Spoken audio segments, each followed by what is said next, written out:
Welcome to Hardly. The book is distilled into 3 stories, giving you the key ideas in minutes. Today, we study together Jordan B. Peterson's Beyond Order, 12 More Rules for Life, in which we probe into striving for beauty in everyday life, confronting chaos through responsibility, the power of gratitude amidst suffering. After working for decades as a clinical psychologist and a professor at Harvard and the University of Toronto, Peterson has become one of the world's most influential public intellectuals. Don't go away. Hardly, the editor will be right back with the story. Let me share 3 stories from this book that highlight the importance of seeking beauty in our everyday lives, taking responsibility to confront chaos, and practicing gratitude, even in the face of suffering. There was once a man who came into therapy, burdened by the monotony of his existence. His life, though stable, was devoid of any vibrancy.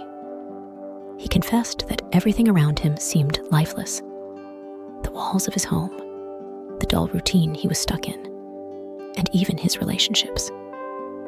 His world, once filled with dreams and passions, had flattened into a tedious gray.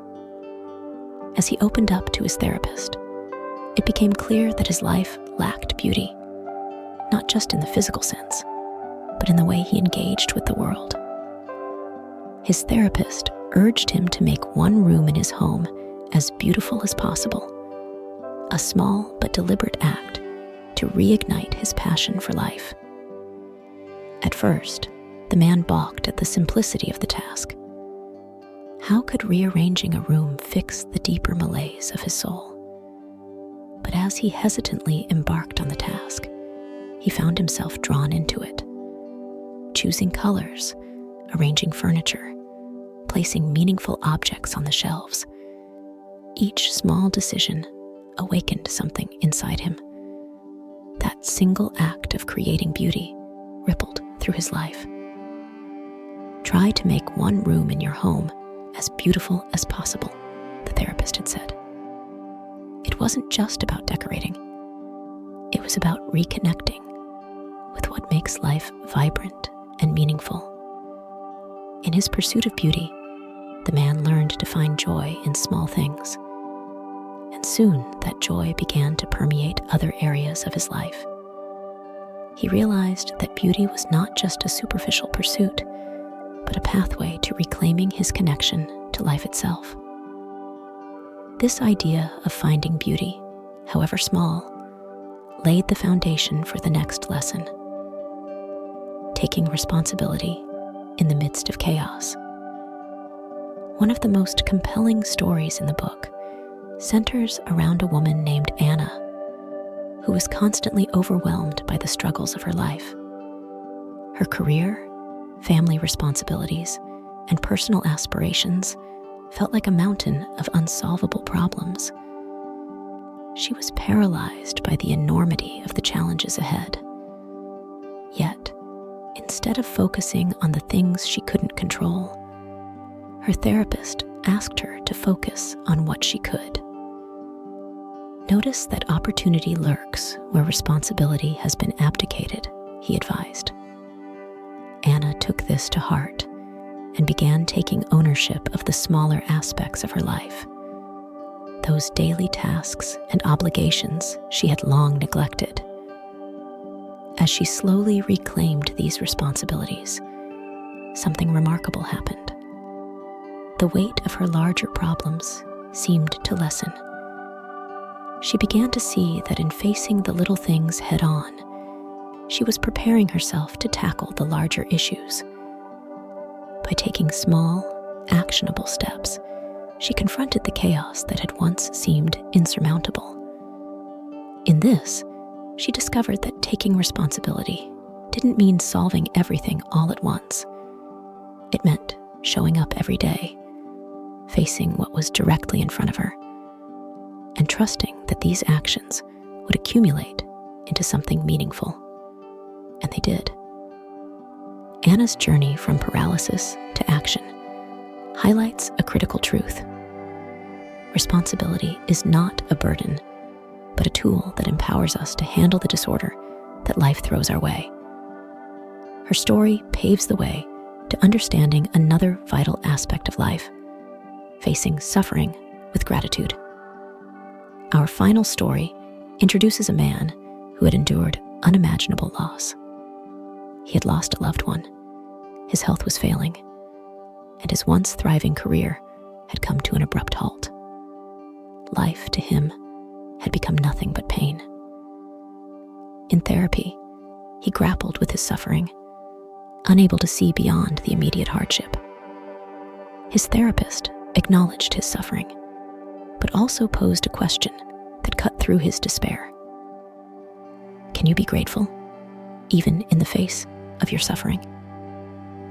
The man wrestled with the idea. How could he be grateful when life had treated him so cruelly? But slowly, with much effort, he began to see things differently. He started by acknowledging the small mercies, his family, the care he received, even the memories of his loved ones that still brought him moments of peace. Gratitude, he realized, wasn't about denying his suffering. It was about seeing the good that still existed in the cracks of his broken world. As he embraced gratitude, something shifted. His suffering didn't vanish, but it no longer consumed him. Be grateful in spite of your suffering, his therapist had said. And through that practice, the man found a new resilience. The very act of gratitude gave him the strength to carry on, to see life as more than just the pain he was enduring. This brings us back full circle to the notion of beauty in everyday life. Each of these stories is tied to a fundamental truth about existence. Life is a mix of chaos and order, suffering and joy. Yet, within this complexity, we are not helpless. Whether through the pursuit of beauty, the acceptance of responsibility, or the practice of gratitude, we are given tools to confront the chaos around us. The story of the man who rediscovered beauty shows us that even in the dullest moments of life, we can inject color and vibrancy if we are willing to open our eyes to the possibilities around us. Anna's struggle with responsibility teaches us that when we are lost, the first step forward is to reclaim what is directly in front of us. And the final story of facing suffering with gratitude reminds us that even in the darkest times, there's always something to hold on to, something to be thankful for. These lessons are not abstract ideals, but actionable steps that we can take in our daily lives. Let's finally take a one-time inventory. What is this 12 more rules for life to help you understand the essence of the book at once? 1. Do not carelessly denigrate social institutions or creative achievement 2. Imagine who you could be, and then aim single-mindedly at that 3. Do not hide unwanted things in the fog 4. Notice that opportunity lurks where responsibility has been abdicated 5. Do not do what you hate 6. Abandon ideology 7. Work as hard as you possibly can on at least one thing and see what happens 8. Try to make one room in your home as beautiful as possible 9. If old memories still upset you, write them down carefully and completely 10. Plan and work diligently to maintain the romance in your relationship 11. Do not allow yourself to become resentful, deceitful, or arrogant 12. Be grateful in spite of your suffering. As the editor of Hardly, I believe that through learning these lessons, we can become architects of our own reality, shaping how we interact with both the beauty and chaos of the world in a way that empowers us to grow.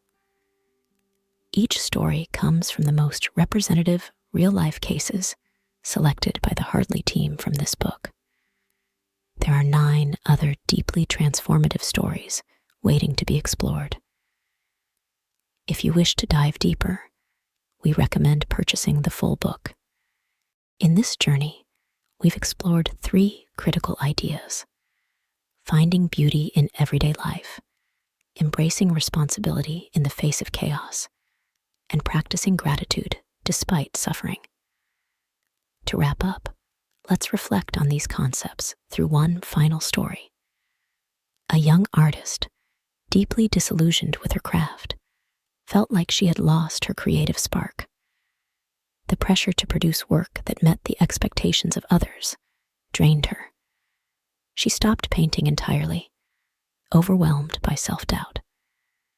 One day, she was given a simple challenge: create something, anything, not for an audience, but just for herself.